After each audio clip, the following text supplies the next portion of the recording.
मेरे साथ इस प्रेस वार्ता में उपस्थित शिमला के लोकप्रिय सांसद और हिमाचल प्रदेश भाजपा के पूर्व अध्यक्ष आदरणीय सुरेश कश्यप जी, राज्यसभा के माननीय सांसद आदरणीय श्री कंदर कुमार जी, हमारे शिमला से ही पूर्व में रहे विधायक और पूर्व में रहे मंत्री आदरणीय सुरेश भारद्वाज जी, 3 बार नैना देवी से बने तीसरी बार विधायक आदरणीय भाई रणधीर शर्मा जी, हमारे यहाँ से प्रत्याशी रहे आदरणीय संजय सूद जी, हमारे यहाँ उपस्थित भारतीय जनता पार्टी के सभी वरिष्ठ नेतागण एवं मेरे प्रिय पत्रकार मित्रों, मैं आपका आभारी हूं कि आप अपना कीमती समय निकाल कर आए हैं। और जब हिमाचल प्रदेश की बात आती है और हिमाचल के विकास की बात आती है तो नरेंद्र मोदी जी का नाम स्वाभाविक रूप से जुड़ जाता है। जिस सड़क मार्ग से मैं आया उसको 4 लेन बनाने का काम चंडीगढ़, परवाणु, सोलन, शिमला नरेंद्र मोदी जी की देन। हिमाचल के लिए एम्स, पीजीआई, सेंट्रल यूनिवर्सिटी से लेके IIIT से लेके बाकी सुविधाएं या फिर रेलवे प्रोजेक्ट्स के लिए हजारों करोड़ रुपया जो रिकॉर्ड बजट दिया है वो नरेंद्र मोदी जी की देन। अटल टनल से लेके बाकी कामों को जल्द पूरा करवाने से लेकर विशेष आर्थिक मदद के रूप तक, यहाँ तक कि शिमला अगर फ्लाइट से अब आना हो तो चलती नहीं थी, वो भी नरेंद्र मोदी जी ने वापस उनकी सरकार ने शुरू करवाई। धर्मशाला में तो अब 9 फ्लाइटें आती हैं। और जब मैं धर्मशाला को शिमला के साथ देख रहा तो मुझे ये भी कहना है कि अगर 6,500 करोड़ रुपया खर्च करके स्मार्ट सिटी शिमला को और धर्मशाला की घोषणा की तो नरेंद्र मोदी जी की सरकार ने। आप तो कई वर्षों से यहां रहते हैं, रोज यहीं होते हैं, शायद कई बार लगता है कि बहुत कुछ हुआ नहीं हुआ, अलग अलग विचार हो सकते हैं, लेकिन जो व्यक्ति थोड़े दिनों के बाद यहां पर आता है वो कहता है शिमला बदल गया है, थोड़ा सुंदर हो गया है, सड़कें चौड़ी हो गई, पानी की समस्या कम, खत्म तो नहीं होगा, कम हो गई, बिजली फ्लक्चुएशन जो होती थी अब वो भी स्थिर हो गई है, साफ सुथरी हो गई। अरे ढली टनल तो पानी टपकना शुरू हो गया था, नई टनल बन गई है।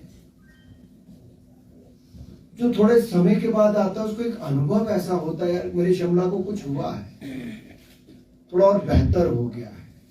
58 करोड़ रुपए लगे लेकिन ढली की नई टनल मात्र 6 महीनों में बनकर तैयार हो गई। 70 करोड़ रुपए लगे लेकिन पानी की परियोजना बनकर तैयार हो गई। और जब 2019 में हमारी फिर केंद्र में सरकार आई और राज्य के द्वारा प्रस्ताव हमें मिला तो उस समय संभव नहीं था। वर्ल्ड बैंक से पानी की परियोजना को नरेंद्र मोदी जी की सरकार ने विशेष रूप से हिमाचल के उस अनुरोध को मनवाया भी और शिमला के लिए 1813 करोड़ रुपए की पानी की परियोजना मंजूर हुई। और आज भारतीय जनता पार्टी कह सकती है हमने 1813 करोड़ की पानी की परियोजना तो दी, 24 घंटे 7 दिन पानी भी मिलेगा, हम फिर कॉर्पोरेशन जीतेंगे और 40,000 लीटर पानी हम हर परिवार को बिल्कुल मुफ्त में देने का काम भी करेंगे। यही नहीं मित्रों,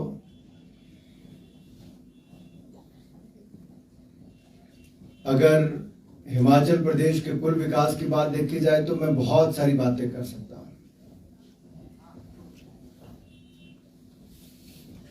लेकिन जब देश की बात आती है तो मैं आज एक सभा में पीछे कह रहा था, जब मैं फ्लाइट पे चढ़ा चंडीगढ़ तक तो मेरी को पैसेंजर ने एकदम खड़े होकर कहा sir it's a fan movement. मैंने कहा पता नहीं क्या हुआ, तो उसने आगे कहा सर मैं आयरलैंड में रहती हूँ, डबलिन में, और हमें बाहर रहकर इतना गर्व होता है कि अब हम भारतीय हैं। मैंने कहा क्यों, ऐसा क्यों लग रहा है आपको कि आप ऐसा क्यों कह रही हैं?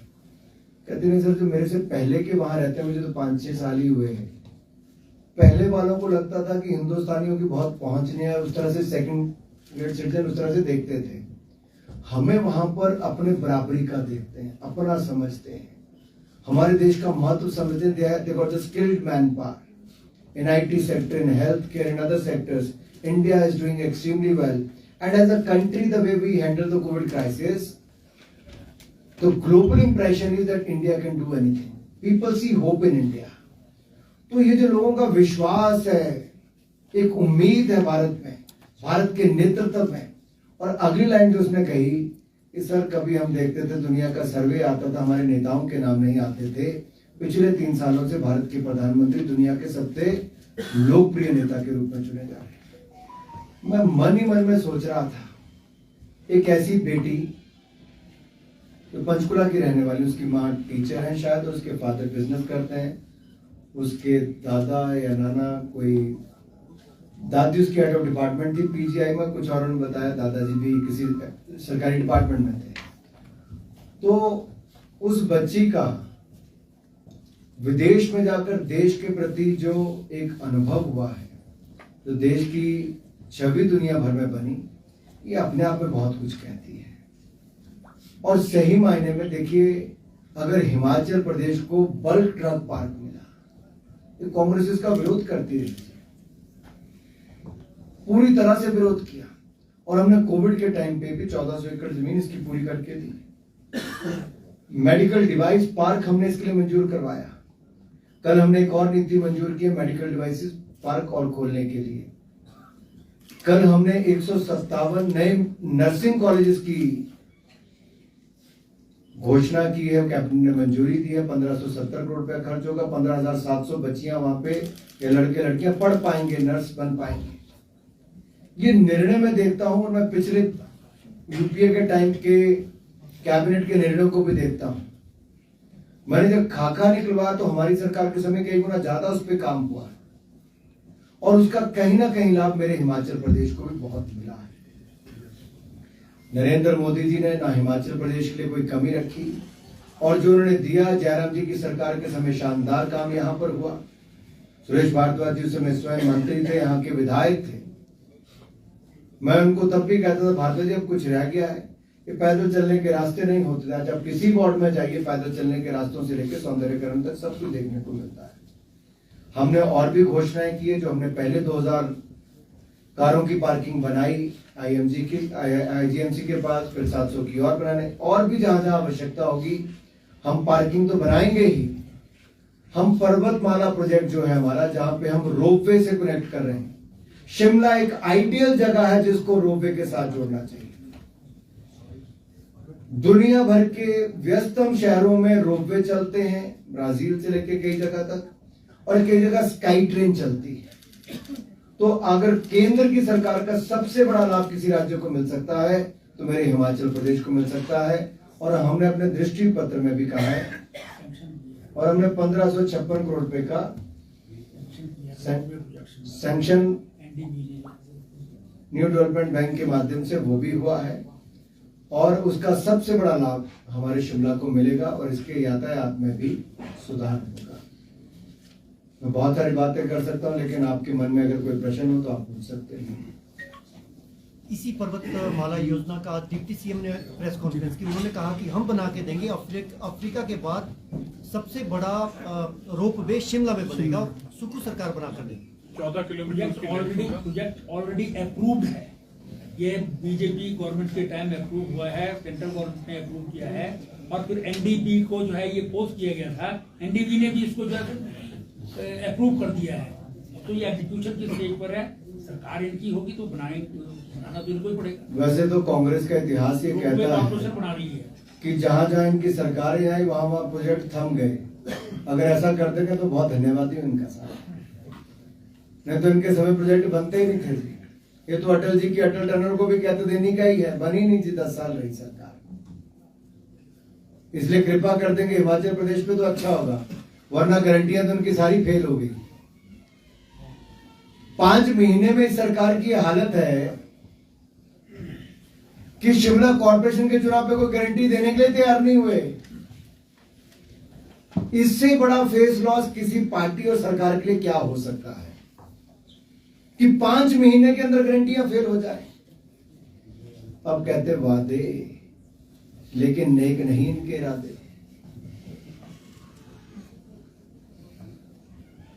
और जनता बहुत समझदार है, वोट की ऐसी चोट देगी कि इनको याद आएगी कि भाई अब तो 2 रुपए किलो गोबर खरीदना पड़ेगा, 100 रुपए किलो दूध खरीदना पड़ेगा।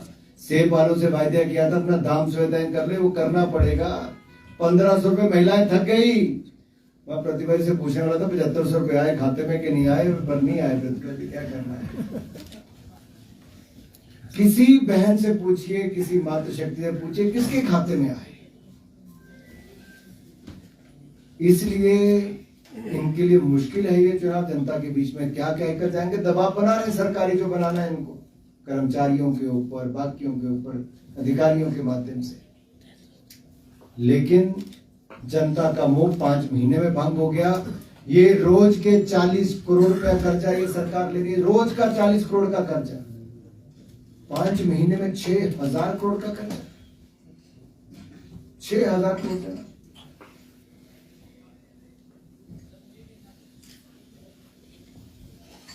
अनुराग जी, जैसा कि आपने कहा कि आपकी सरकार ने और भारत सरकार ने ऐतिहासिक परियोजनाएं और एजुकेशन में बहुत अच्छा काम किया, तो हिमाचल में जो विधानसभा में पीछे जो रिजल्ट निकले, तो क्या आप मानते हैं लैक ऑफ लीडरशिप की कमी थी हिमाचल में? और अब आने वाले चुनाव में भी क्या आप अभी सरकार के 4.5 साल हिमाचल के चुनाव में बहुत नजदीकी मामला रहा,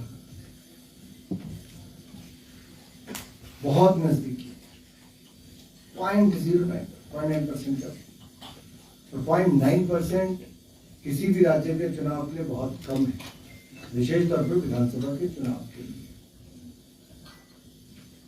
और मैं कहना चाहता हूं, इसलिए मैं कह रहा था कि जनता क्यों अपने आप को ठगा हुआ महसूस कर रही थी, जो अपने खाते की ओर देख रही है कि 1500 रुपया नहीं आ रहा बहनों के, लेकिन उन्हीं बैंक खातों में नरेंद्र मोदी जी की सरकार का हर किसान के खाते में बिना ब्रेक हर चौथे महीने 2000 रुपया आता है। साल में 3 बार आता है, 6000 रुपया खाते में जाता है। रवि माता जी से पूछिए, मैं इनके विधानसभा क्षेत्र गया था चुनाव, कितने किसानों ने कहा कि साहब मोदी जी का बिन ना का पैसा आता है। दुनिया भर में खाद के दाम साहब 3 गुना बढ़े। हमने 2.5 लाख करोड़ रुपए की सब्सिडी पिछले इस वित्तीय वर्ष में दी है, जो भी खत्म हुआ। 2.5 लाख करोड़ की ज्यादा। क्यों? किसानों पे बोझ नहीं पड़ने दिया। और कल हमने जो नैनो यूरिया लॉन्च किया है, ये 50 किलो की डैप की बोरी के मुकाबले आपको 1 बोतल लेनी है सिर्फ, और आधे दाम पे है। टेक्नोलॉजी में इन्वेस्ट करना, किसानों की लागत को कम करना, किसानों के लिए मुनाफा ज्यादा देना और किसानों की आय को दुगना करना और किसानों की लागत प्लस 50% देने का काम नरेंद्र मोदी की सरकार ने पूरा किया। लेकिन राज्य की, यहाँ की कांग्रेस की सरकार किसानों और बागवानों से किए गए वायदों से मुकर रही है। सर, 2 छोटे छोटे सवाल हैं। पहला सवाल ये कि नगर निगम चुनावों में खुद केंद्रीय मंत्री उतरे हैं, भाजपा को स्थानीय नेतृत्व पर भरोसा नहीं है क्या? और दूसरा सवाल मेरा खिलाड़ी पहलवानों से है, जो जंतर मंतर पर धरना प्रदर्शन कर रहे हैं। What is your take on that? ये हम जमीनी स्तर से ही केंद्रीय नेता बनते हैं और भारतीय जनता पार्टी कार्यकर्ताओं की पार्टी है। मैं यही नहीं, आज मैं यहाँ पर हूँ, 2 दिन पहले मणिपुर में था, कल मेरे मन की बात का प्रोग्राम प्रधानमंत्री मोदी जी का मेरे बहुत शानदार कार्यक्रम हुआ, कल मैं लेह में हूँ और परसों में जलंधर के उपचुनाव में हूँ, उस 30 तारीख को मैं कर्नाटक में हूँ। तो आप बोलेंगे मैं हर जगह क्यों जा रहा हूँ? पार्टी का कार्यकर्ता को हर जगह जाकर काम करना है और उसके रूप में कार्यकर्ता के रूप में आए हैं और अपने प्रदेश आया हूँ, अपने प्रदेश की राजधानी में आया हूँ और लोगों को याद करवाने आया हूँ कि आप ठगे गए हो, बट मन हल्का मत करिए। भारतीय जनता पार्टी आपके साथ खड़ी है। शिमला में कॉर्पोरेशन बनाएंगे और पहले से ज्यादा विकास करके दिखाएंगे। जहां तक खिलाड़ियों की बात है, देश भर के खिलाड़ियों के लिए नरेंद्र मोदी जी की सरकार ने शानदार काम किया।